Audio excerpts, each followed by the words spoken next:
The following is a presentation of the Black Hollywood Live Network, the first online broadcast network dedicated to African American entertainment.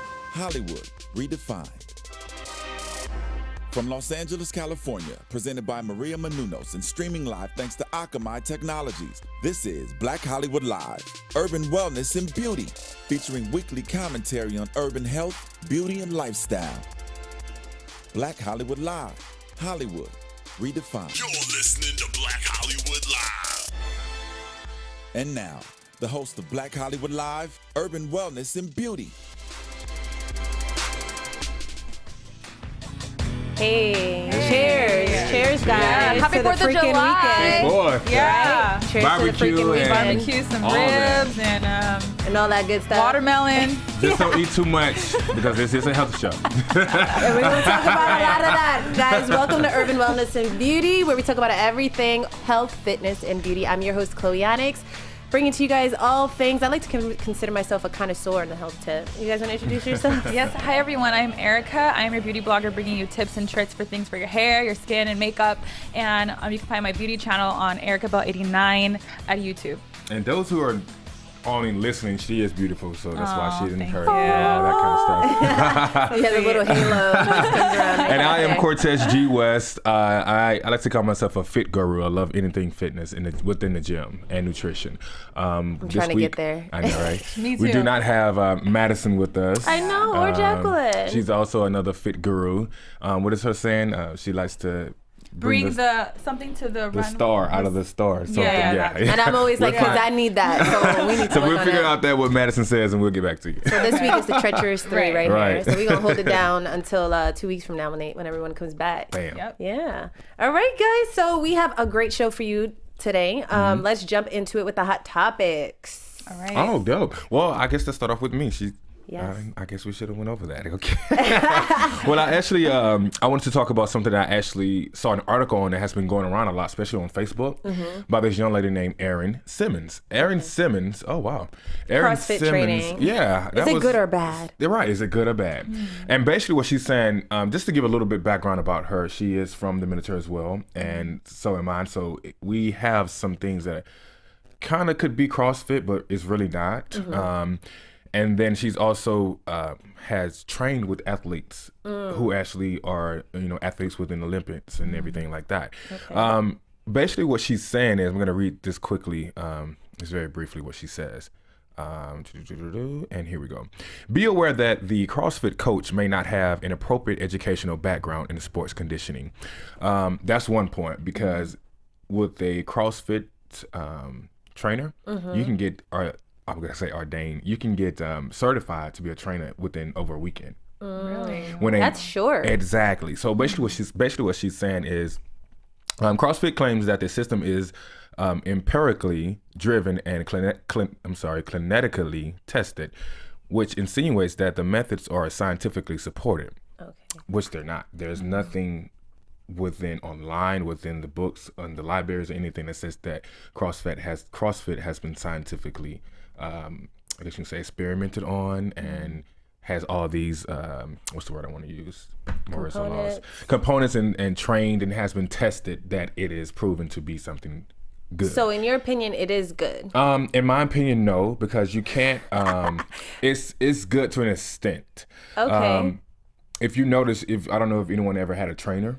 Your trainer? No, they cost too much. I'm gonna be real. Well, a trainer would never ever give you something to where they just tell you, okay, do this and just keep doing it till you get tired. Yeah, no. They always switch That's it up CrossFit. a little bit. Yeah. That's CrossFit. So can you please break down what CrossFit is exactly? Because I am not a fitness Me guru. too. I don't really know the And so difference. when I was pulling up different pictures, just because I knew that I'm not the biggest expert on it, I found stuff like this. I found a lot of like weights pictures when it came to CrossFit. And what I always thought CrossFit was when you're using your own weight.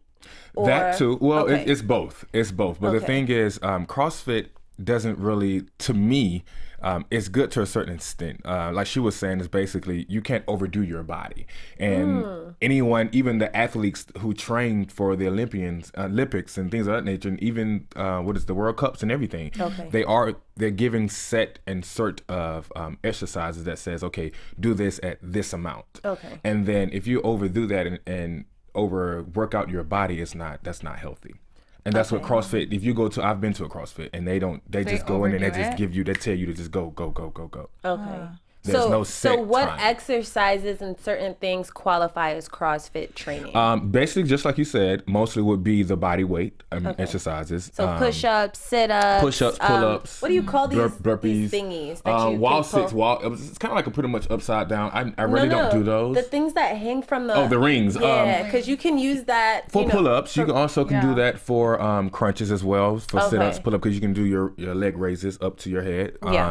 But it's just the fact that when you have a trainer that's sitting there telling you, go, keep going. There's no time limit or anything. Oh, you have to give really? your muscles time to breathe. Do you think overall it's a better workout than just the personal trainers? If they go back to CrossFit and they say, well, let's have a plan, because the CrossFit trainers don't have a regimen. There's no regimen. You just go with and there's the just flow. exercises, and they just go with the flow. And is it like, okay, you do...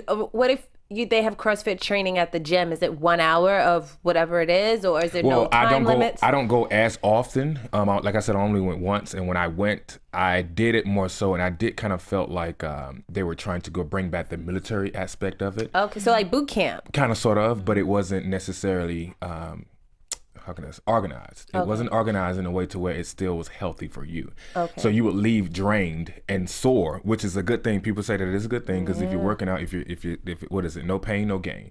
That's good. True. But at the same time, in the extent to what they were doing, it's not how they're doing it or making you doing it. How long has CrossFit It just started, actually. 'Cause I was gonna say, I think because it just started, usually with like a new phenomenon, a new fad, it's usually there hasn't been so much research on it yet that it just blows up without all the research being done into it. And then a couple years down the line, you realize, oh, well, this wasn't good, and that's not good for you, and that's not good for you. And basically, that's what she was saying. Yeah. She was saying that because with a trainer, an actual health coach and trainer has to go through school, have to go through a time frame of learning different aspects of the body inside and out. Yes. Learning the muscles, learning the anatomy in a way to where you know how to push the body and when to, let it go and let it breathe. And that's why me being a heavy lifter, when I'm in the gym, I give myself 30 seconds after my last set.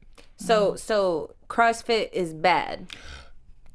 Just to say, if you want to say it's a good or bad, it's bad. It's bad. Yeah. Okay. And we need to wait for this to be developed. Exact. Before. Wonderful. Good. That's a good word, right? All right, I got that at home. We wait for CrossFit training to get more developed before we delve into it wholeheartedly the way you would normally do a workout with a trainer or by yourself. You know how they say things, really there's nothing that's bad for you unless you overly do it. Yeah. So I'm not saying it's everything in moderation. Exactly, moderation. Exactly. So just if you all can get a chance, check out the article.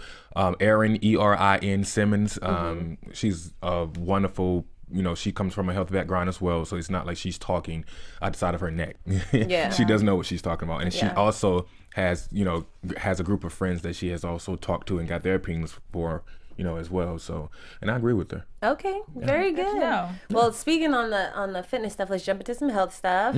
I wanted to talk today about restoring pH balance. Oh, yes. And I feel like in a lot of our past shows, we always talk a little bit about alkaline versus acidity. Right. And we talked about alkaline water. Alkaline water, Kango water, all these different things. And I'm pretty sure some people at home are like, what's that? It took me a long time before I started to learn about these things and get like an alkaline tube and just, start really delving into learning about this. So for people who don't know what pH is, I took the time to look up some stuff because it takes a lot to really break down and know like what is pH, what is acidity, what is alkaline. So pH is the potential hydrogen, which is the measure of the acidity or alkalinity of a solution. So in our bodies, we know that we're like 70% water. So we are like pretty much a solution. And then it's important to have more of an alkalinized, I want to make sure I say all of this stuff right, alkalinized levels in our body in order to just maintain well-being. And so if you look at this chart, which I really like, It talks about like sickness versus health. When you have more acidic foods and drinks, it causes stress and aging and emotional and physical like harm, versus when your body is more alkalinized. Woo, God, Lord, Jesus, is when you're feeling like just more youthful, you're more healthy, less chances of cancer, we know, heart disease, all these things that are running around rampant. So for someone who's not watching us but listening to us, explain the chart that we have. Okay, so this chart, as we all might not know, stems from 1 to 14. Now 1 is being the most acidic, which is the worst, which means that your body is like dying. And this is the water. You're more prone to No. This is just pH levels in the body. Okay. This is just all just dealing with your pH levels in your body. So 1 is really, really poor. That means your body is very acidic, which means you're more prone to sickness, death, all those things. I hate to say it like that, but that's what it is. All the way up to 14, which is the most alkalinized your body can be, which is pretty much like, just fruits, veggies, raw vegans, I would consider extremely alkalinized. And then in the middle between 1 and 14, you have 7, which is neutral. So 7 is kind of like you have some acid, you have a lot of alkaline foods and drinks, and then somehow your body balances it out and you hit the 7 mark. So, actually, if you are between, I looked this up, if you are between a 6 and a 7, you're pretty healthy. So this is another case of moderation. Like, you don't have to be on extreme ends to be super healthy or super not healthy. Most people, if you want to eat some bad foods and some good foods and you end up at a 7, you're pretty good. Some of the things that I would suggest as far as food and drinks are, of course, alkaline water is really, really good. And it's so amazing because I didn't know the chart went up to 14. Yes, and that's what I was saying when I was talking about the alkaline water.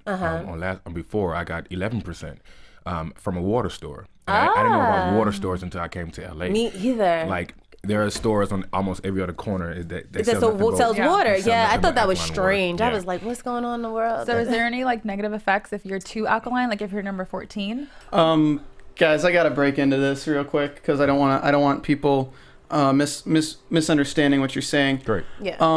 The level from 0 to 14 is the pH level scale. It's to test that. You are correct about that. But this is not about within your body or not. 0 would be the most acidic substance known to man. Like, I think hydrofluoric acid is about a 3 or 4, which is the stuff that if you put on your skin, it melts your skin away. Right. So that's like your body level cannot get to anything below 7 or above 7. Your blood stays a constant 7.3 or so on the alkalinity scale. When you're drinking alkaline water, what you're really doing is you're just drinking water that is fortified with, I don't know. I mean, I don't even know how they do it. It won't change it too much, but it will raise it up so you're less, I don't even know how to do it. Less acidic, but I don't think it would make too much of a change, but you do want to keep it a little higher because you don't want your blood to be on an acidic base. So I'd say alkaline water is good if your blood pH is about 7.3 or something, but anything outside of 7.35 and 7.45 is really is where you're going to be unhealthy. Wait, anything below or above, you're saying? Anything below or above 7.35 to 7.45 is unhealthy, and you probably have a disease. Oh, wow. Even if you're too alkaline? That's a little strange because I actually did some research on this before I did pull this. And your body, some people's bodies can be between 6 and 7.5 and they consider that healthy. But you guys can go actually online and buy these pH test strips and pretty much test your body. I was going to ask you that. They're called litmus tests. Yeah. I was going to ask you that because I was wondering how they're really cheap actually. You can go on like Amazon.com and get them, and I think you get like 80 of them for like $8 or $9, and they say you should test yourself twice a week. So let me ask you all this though, because I just said, I have gone into the water store and I bought the big jug of the 11% alkaline water. Are you saying that because that's all the water that I drink, and then plus my lemon water that I leave in the filter that I just leave it in the lemon water? Is that bad? Is that what you're saying? Like, I think we're kind of missing the point on what alkalinity and acidity is to the human body. Okay. You can't test your body's alkalinity levels, and you can't test your body's acidity levels. It's like everything that you drink goes into your stomach. Everything that you eat goes into your stomach. So really you're testing the acidity of your stomach acid. Or if you take this litmus test, which you're supposed to dip into a direct solution, if you take that through the mouth, then really all you're testing is the acidity of your mouth at that certain time. Yeah. So the body. So there's a suggestion actually. What it is you're supposed to do it either 2 hours after your meal or right before your meal, and you can do it with the saliva, like from your mouth, either saliva or through your urine. So that's really what that's how it tests the acidity or the alkaline levels of your body or your stomach, however you want to say it. So I think it would be more effective through urine. Yeah, through urine. So and that's pretty much what it's. So you can say it's for your stomach, but it's really telling you like your body, for lack of better words, where it is. And I've actually done the test before, and it's on the higher ends of the 7. Okay. Yeah, but you can be below a 6. But that's also your hydration levels, because if you drink a lot of water, I mean, which I do. Yeah, you drink a lot of water, you're going to have less acidity in your urine because you're hydrated. If you drink less water, even if it's not alkaline water, you're going to have more acidity. So I don't think adding alkalinity to your water really makes a difference. As a scientist, like as somebody who studied chemistry and anatomy, I don't think that makes a difference, because it is such a small margin that your body accepts alkaline, because everything that you can consume safely is going to be a safe base around 7 or a safe acid around 7. But that's not really true, because I actually have some foods here that are more alkalinized versus more acidic that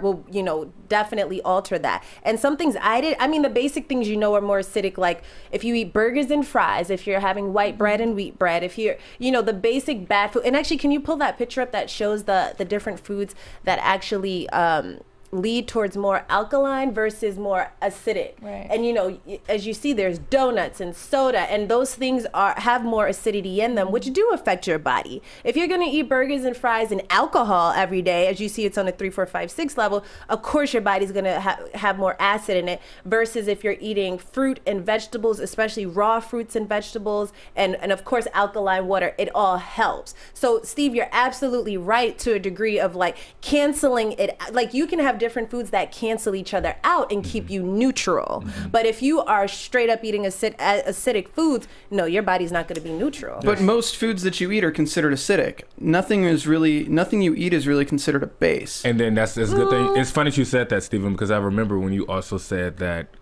you actually made me go into the grocery store and think about it. When you couldn't eat sugar. Because everything has sugar in it. Right. Yeah. But these are a list of alkaline forming foods. I'll just name a few. Green tea, avocados, olives, cucumbers, leafy green vegetables, fresh coconuts, garlic, soy sauce, versus acidic forming foods, which are meat, fish, poultry, eggs, cheese. And then there's some nuts in there, Brazil nuts, walnuts, peanuts, which I didn't know, plums, prunes, cakes, cookies. Those are considered acidic foods. So there are foods that are more alkalinized versus acidic. You just have to do your research and then decide, if I'm going to have these more acidic foods versus these more alkaline foods, I'm going to make sure I have enough of each that I end up in the neutral zone, as Steve says, and you are pretty much in that middle, which is healthy. So let me ask you a question. So if someone decided to be a raw vegan and only eat fruits and vegetables and everything completely raw, where would they get any of their acidic from?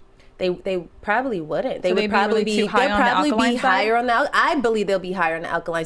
Steve, what do you think? Would they be higher on the alkaline scale? Yes, by the way, everyone, that is Stephen, our engineer. Yeah. I mean, someone was a raw vegan. If you were to eat something that was a 14 on the scale of alkaline, it would do terrible things to your body. And this chart here, it's 3 to 10. It's 3 to 10, which are the medians. That's kind of like the median. Anything above 10 would be definitely terrible for your body. Milk is only a 6, guys, and that's what people consider a base. Like if you're going to mix, try to make a chemical action using a very subtle base, like people would consider milk one, and that's only on a 6 on the scale I'm looking at.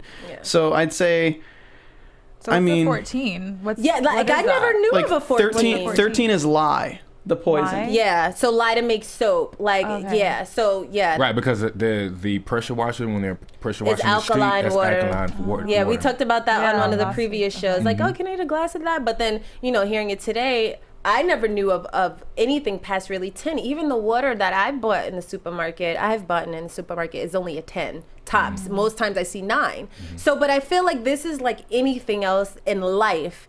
you just have to do it in moderation. A 1 on the acidity level is ridiculous. A 14 on the alkaline level is ridiculous. And 3 to 10 is realistic in our lives, which, a lot of it balances out to neutral if you have a healthy mix in your lifestyle. If you don't have a healthy mix in your lifestyle and you end up on the 3 scale, which you can be way below a 6 if you are eating those foods, and like he said, you're not healthy. That'll put you in the cancer risk and the heart disease risk, on diabetes. It goes on and on and on. So this is just to explain, because I know we talk so much about pH or alkaline in the past, and we haven't really broke it down at all as far as foods that are good or bad, or what this chart or levels look like. So I just wanted to share this with you guys, so you realize you eat some of both, you live your life, but you make sure that at the end of the day that whatever you're eating balances out to neutral, or you're in the higher side of the alkaline if you're really big on health like I am.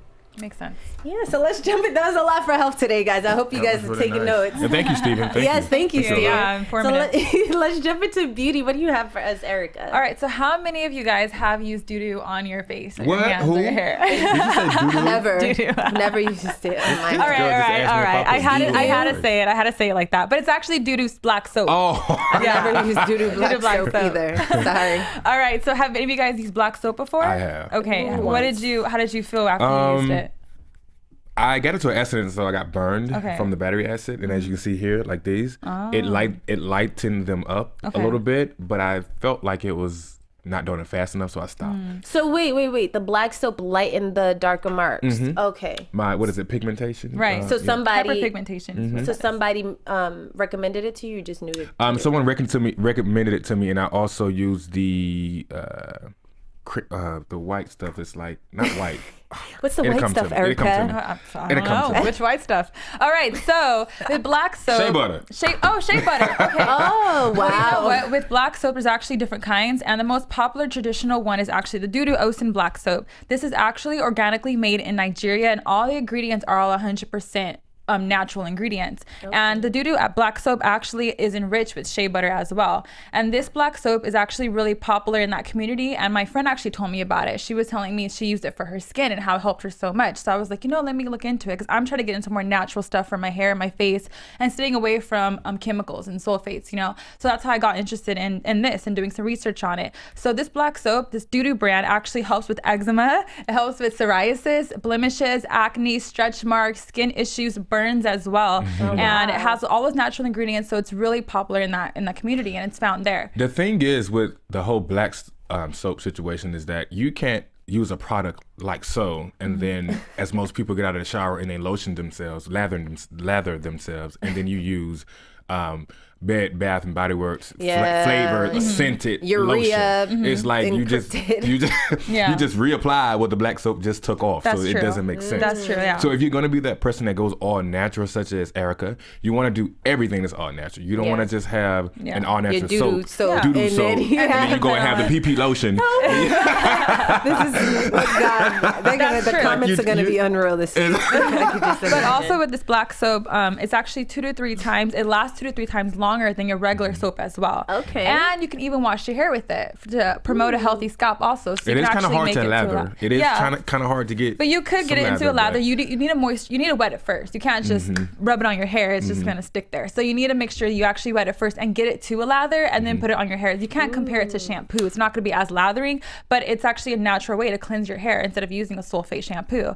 And this is actually safe for kids as well. You can use it for kids, and it has a lot of benefits to it. And I was trying to look up some places that you can find it for people who want to find it locally. But I know black soap they do sell at Target, but it's not this brand. They actually sell the Shea Moisture brand. I never tried that before, so I'm not really sure how that brand works. But this one here that I would suggest more, I found on eBay, on Amazon. It's actually very easy to find just online. Okay, and this is from Nigeria. Yeah, this is from Nigeria. It's organically made in Nigeria. All the ingredients are from Nigeria, so it's not going to be made in the USA. That's beautiful. Have you've used this? I actually just ordered it. So my friend used it, and she was the one that told me all about it. I did some research on it, and I saw so many reviews on it. There's actually a funny story. There's a story of a mother and a son, and he actually some boys don't like taking showers, especially when they're like young. They don't like taking showers and cleaning themselves. And he overheard his mother on the phone, and she was talking to her girlfriend about this DUDU brand black soap and how much it's so relaxing and it's so smooth. And so one day he took a shower using her soap. Long story short, he ended up taking more showers than his mother using the soap every single time. She had to end up hiding the soap from him and eventually bought him his own bar. Wow. So go try this and let me know. But I did order it, so I will let you guys know too next show how it works. But I've heard amazing things about this DUDU soap. So let me know if it has like grains in it, because the one I did have, I actually had to go to a African store to get it, and it was in Atlanta, Georgia, the underground in Atlanta, Georgia. Yeah, that's the name of it. It's like an underground mall. Yeah, like the bazaar. Yeah, and it's it's an African store, and they had she actually was making this shea butter in the store. Oh, wow. And the black soap that she gave me, it has some like grinds in it. I think that was more so to scrub. Was all the ingredients natural too? Yes. Oh. So yours was like an exfoliation. Mine's, well, I know it was very hard to when I take the bar of soap and I would start to wash, it was very hard to get lather, like to very lather myself. But I did see a difference, like maybe after 12, 15 days of using it consecutively. Yeah. So I was just like, oh, wow. So it helps with hyperpigmentation. It helps with stretch marks. Wow.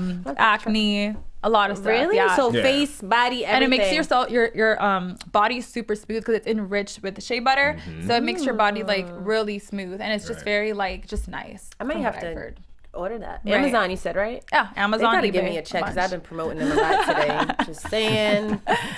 So the next thing I wanted to mention to you guys as well, while we're on talking about hair and everything, is actually using rosemary to help stimulate hair growth. Now I know as you age and with hormones and issues, you know, your hair gets thinner, you lose hair. Like even my hair is not the same as it was since I was 19 years old. I just don't have as much as it either. It just happens. It's life. Whatever. But there's actually some things you could do that does actually help stimulate your hair. And rosemary, I found, is actually one of them. And there's been a lot more scientific research done to actually prove this. And there's been some tests done on mice as well that actually help to prove that rosemary does help to stimulate hair growth. Rosemary has some organic compounds that actually help to circulate the stimulation in your hair, stimulate the circulation in your scalp. So in return, the stimulation, when it's circulated with your blood, it actually helps promote faster, newer hair growth. So with the rosemary, you can actually, I'm going to share with you guys how you can make a little DIY hair rinse. Making a hair rinse is probably the easiest way just to get the benefits to use it in your hair. So all you need to do is just get 1 teapot or a pot, 4 cups of water, fresh rosemary, or you can use the rosemary essential oil drops, and you can even use apple cider vinegar as well if you want for extra conditioning. I know we talked about that last show. It's great for conditioning. So if your hair is extra dry, then you can even add some apple cider vinegar to it. So what you want to do, you want to boil the water, add the rosemary, add some apple cider vinegar if you want, let it steep for about 30 minutes, and then let it sit and just cool off until room temperature. So now you have your rosemary tea, and then what you want to do is wash your hair with shampoo, rinse it out, and then after that you want to pour the hair rinse into your hair and let it sit for about 5 minutes, and then rinse it out, and then rinse it out with cold water. The cold water is great for adding extra shine into your hair, and you can do that to your hair every time you wash your hair if you want. And this is actually supposed to really help to stimulate your hair growth in your hair, and it's safe for kids. You can actually use this every time you wash your hair. You can actually store the rest of it in your refrigerator if you want, and it's even safe for color treated hair as well. So what are the measurements for this? Is it like 2 cups of or 4 cups of water? 4 cups of water, and you can use about 10 to 15 of these like rosemary fig leaves, the sprig leaves, they're called sprig leaves, or you can use about 10 to 15 drops of the essential oil. So that was my next question. Does it have to be a pure essential oil? Because you know you can go plenty of places now and it's like, oh, rosemary oil, but it's mixed with a whole bunch of... If you want to do it right, you need to do it right, you know? So if you want to use it, you need to use the pure essential oil rosemary. And like I said, you could use apple cider vinegar just if your hair is extra dry, just to add extra conditioning to it. But it's basically just a plain old, just rosemary hair rinse. And how much apple cider vinegar do you add if you wanted to add both of them together? To do apple cider vinegar, I would probably put maybe 1/4 of a teaspoon in there. I wouldn't put as much in there because you would want it to mostly be the rosemary. And when I actually did look that up, they said that it worked better when it actually was mostly rosemary. Okay. So when I saw apple cider vinegar, they said it was like more. What I saw was an option. It's optional, but I wouldn't use as much. I would make it more of a rosemary rinse. So I would use maybe like 1/4 of a teaspoon, half a teaspoon, of it. And so you can store it in your fridge, use it every day, and that should help to stimulate your hair growth. And this is for hair of all texture. This is all textures. Everyone can use this. You know, I know in the Black community, especially with Black women, that we always want to research how to grow our hair longer, thicker, more hair. Oh my you know, gosh, being in the YouTube world, that's probably the most popular question I get asked is, how do I grow my hair longer? How do I get longer hair? That's asked all the time. So there's so many things you could do, so many natural ways of helping to stimulate your hair growth, and rosemary is one of them. So can I add a little something to that too? Speaking of growing your hair, I was looking at this YouTube video and someone mentioned something very interesting, and actually my grandmother used to do it. Rainwater actually, I heard, grows your hair. Unfortunately, here in LA, it doesn't rain that much. Really, rainwater. How does it help grow your hair?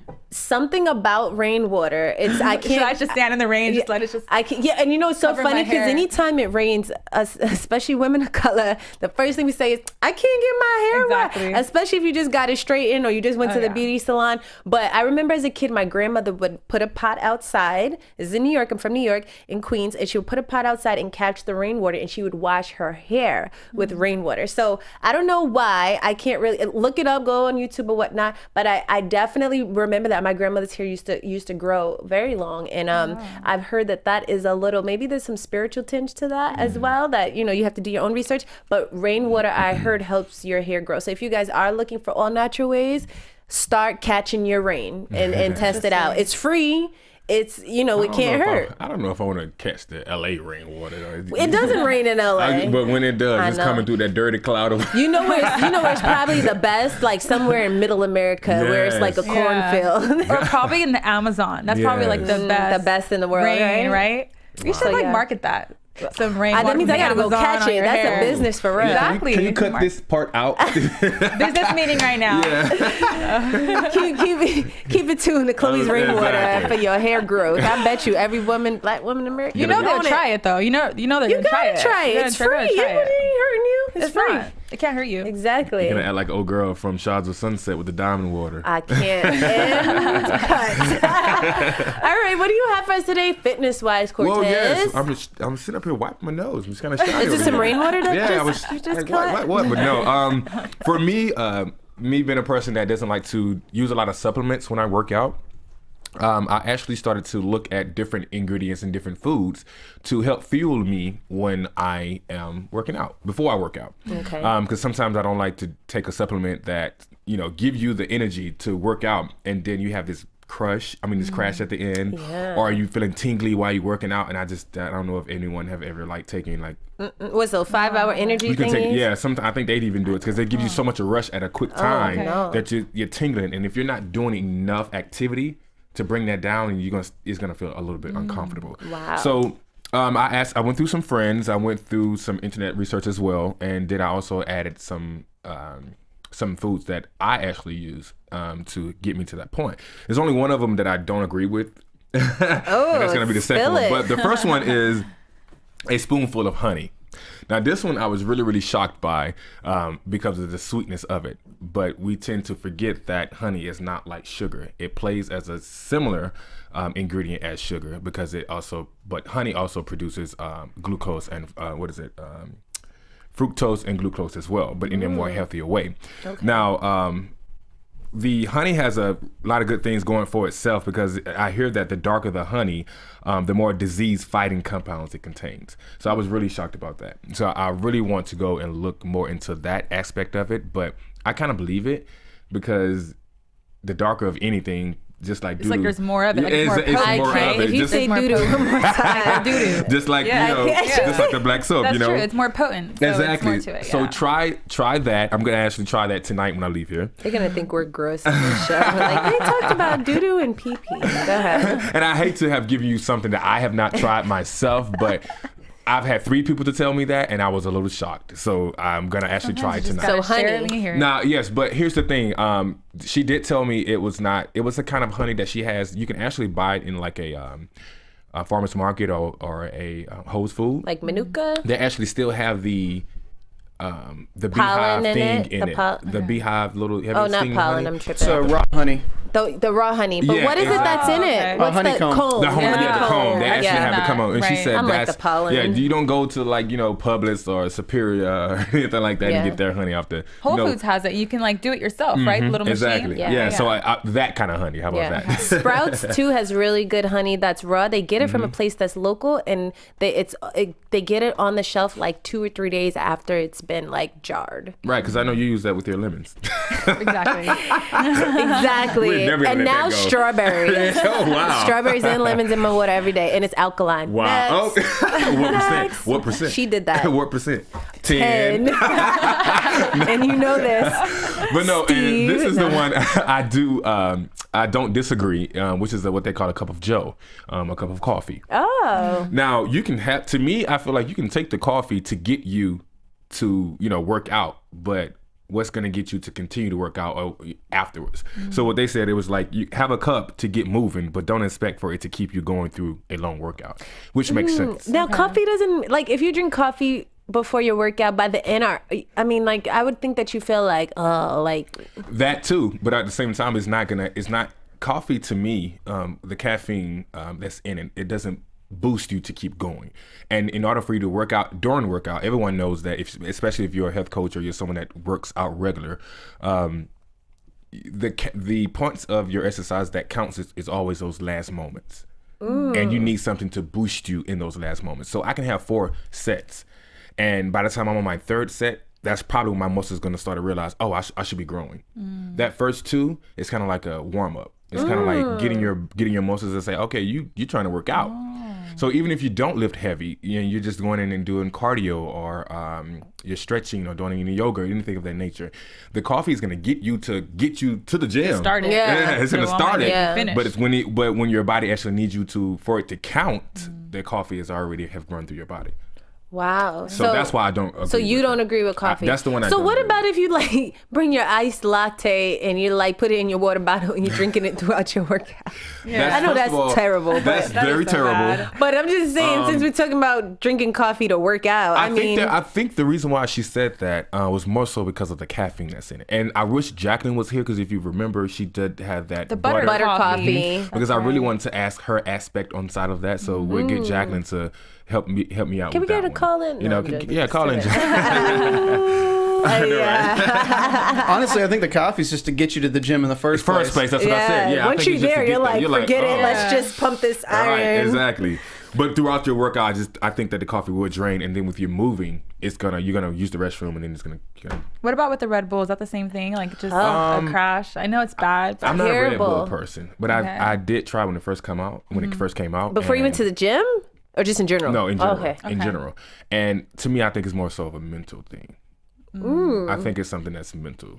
What do you Like a mean? placebo, Expand like a upon Because that. if you say It's just soda. If someone was to say, I have a youth pill, True. It's the and placebo they thing. give it to you, and you're like, oh, I'm about to be young in about 2 or 3 weeks, or look younger. I can't. He tried it. Then you're gonna try to find something. true. So what is that makes you- wait, that wait. Because your makes you mind look is younger. very Exactly. powerful. Your What mind you is think very you powerful. are. So what? Time out. What is Red Bull a placebo Bull. for? Energy that you're energy. gonna That's an actually energy be drink. energy. It gives you I wings. had it before I came, and I know I'm guilty. I'm so sorry, but I was a long drive. So do you have And energy now? I feel like nothing. Did it give you wing? It Oh, it didn't. didn't. I feel normal. Yeah. For me, I think energy drinks, from my experience, doesn't really do much for me. But I think it's mental. I think if you feel like I need this, I need it for my energy, then it's gonna make you feel like you actually got your energy. I saw more energy get exerted just right now. So maybe that That's Red Bull true. did Maybe give a you some little bit. wings. But another one, a part of this I don't disagree with. Another fit guru of mine, he said a glass of milk. But when he said that, I was automatically like, no, because I don't drink regular milk. Gross. I Me neither. Yeah, Almond milk. Exactly. I Exactly. drink Has silk pus, almond right? milk. And when I said that to him, he was like, oh yeah, that makes sense. But he was mostly thinking about the past points of milk and how milk was so high in protein. Okay. Now, silk almond, granted, is not high in protein, but it is very good in increasing the muscle power. So if you are a heavy lifter, a glass of silk almond milk, or whatever brand that you like, because I know they have I almond, need to they send have you a chocolate. check for that. Yeah. I know, I know, right? Next. It's very good in that, and it also contains vitamin, A, D, and E, which is really good for you. But it also has, riboflavin. I was trying to figure out how to pronounce that. Riboflavin, not flavin. That's RIBOFLAVIN. Love it. It also goes into a form of vitamin B and iron, which is really good to have if you're exercising, especially if you're lifting weights. Good FYI. So, glass of silk almond milk. I love almond milk. That's all I use now. I don't drink milk anymore. I don't drink silk. But I drink almond milk. Right. I don't drink silk, but I drink almond milk. And when I actually had milk, I had a chai tea, and I didn't realize that they even use milk. So when I tasted it, I automatically knew it was whole milk. And I was like, I can't have this. She was like, the pus. I couldn't get past it. Someone told me they was drinking milk the other day, and I almost. It was like, ugh. I did the R&E. Right. Yeah. I did that. Like, I told you guys what it was for me, right? When someone was like, "Oh, liquid flesh," and I was like, I can't anymore. That's it. I'm done. And if you a person that still drink milk, there's a documentary on, I believe it's Hulu and Netflix. It's on Netflix of a guy who was debating milk. Yeah, I saw milk. that. What was it called? What's that called? Because I was looking for it. What's it called? I don't know. But just if you, I'm pretty sure if you go to. Was it Farmageddon? I don't know, but I'm pretty sure if you go to the search of Netflix and type in milk, I'm pretty sure. We'll have it for you next time. That's on our agenda. And the last one would be Greek yogurt. They said yogurt period, but I agree with just using Greek yogurt. See, but I don't do the milk, and that has milk. It's the dairy part of it. Do they have non-dairy? Well, it's more so the probiotics within the yogurt. So I do drink. I do eat coconut yogurt, coconut-based yogurt. Exactly. And that does have the all the, what is it that it has in it? It has like bacteria. I don't know how to pronounce it. It has the live courses in it. And the live probiotic, right. All that good stuff. So that's what actually gives you, it messes up, it gives you a great post-workout. And it says that balanced mixed, it gives you a balanced mix of carbs and proteins. So that's a good thing. So yogurt before you go. Yogurt, like Greek a little yogurt, thin yogurt. Right? And it's another thing I did find out about it. It says boost the immune system and its T cells. Which is a good thing. Yeah, all positive. Yeah, that is good. Yeah, I'm gonna just have to compare the Greek yogurt to my coconut milk. Well, look, they were mostly saying more so the, like I said, yogurt. the probiotics of it, the live courses, which is the probiotics within it. But if you're a person that, I said Greek yogurt because I was saying food. So if you don't want to go to GNC and get supplements for your post-workout, then there are things in your cabinet or within the grocery store that are way cheaper. Yeah. That you can take before you work out. But probiotics, I think you should take that, period. You know what else I heard is a really good something you could take that's natural for energy is wheatgrass. Wheatgrass. I heard that as well. Amazing. Yes, wheatgrass. I go to Whole Foods and get one. Don't they do it at with ginger. Jamba Juice too? I'm not sure. Yeah, they have the wheatgrass, the actual grass there. And you can ask them to put it in there. Yeah. It's but I actually think that people should take probiotics, and if you don't know what probiotics are, it's the bad. What is the? What is like the bad. No, what is it?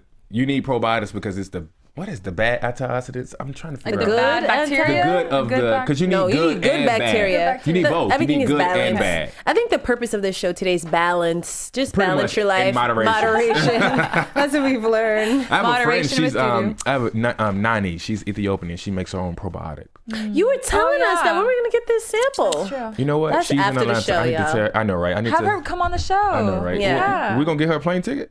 Oh. Black Hollywood Live. She'll call in next time. We are sponsored by Black Hollywood Live. Amen. Of Hollywood, California. That's true. No, that's a pretty awesome list. I think I would definitely do the honey because I like honey. I want to try. I'm going to and that's try a little tonight. sugar that you need. Yeah. That would. They're good glucose. I have tried the wheatgrass one. It was actually a superfood powder. So it contained wheatgrass, acai berries, and like a whole bunch of just superfoods. And I used that because I was trying to get out of drinking coffee. And I was taking that for my smoothie. And it actually worked. I didn't have this crazy crash of energy, but I was just at my norm. I just felt just right. But Eric, right. you have a high energy regardless. Do I So really? if you add something like that, I know. No, she Tell him has a he high tried metabolism. it. No, that's a good thing. He tried it. Exactly. No, Eric, that is a good thing that you have a high metabolism.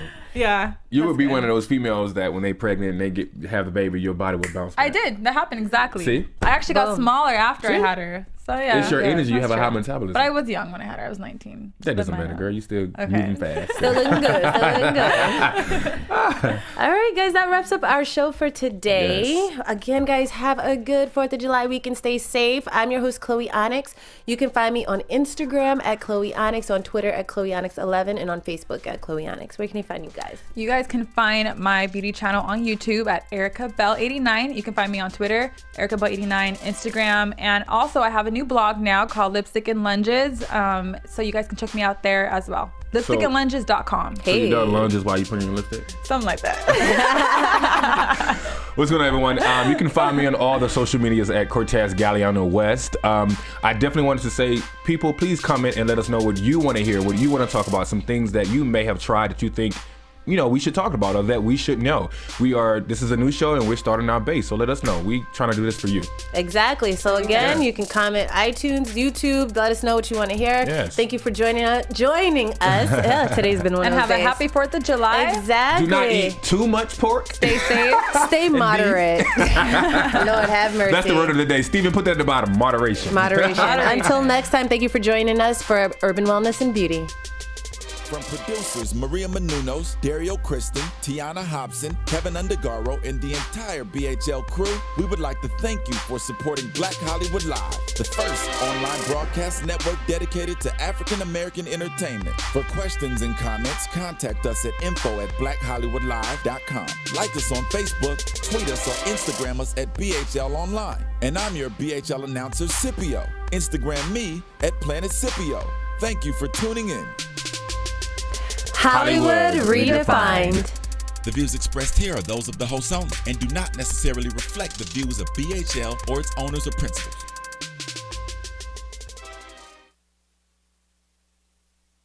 Thanks for watching Black Hollywood Live on YouTube. For more in-depth interviews and news, subscribe to our channel here and be sure to share your opinion in the comment section below here. See you soon, everyone. Bye.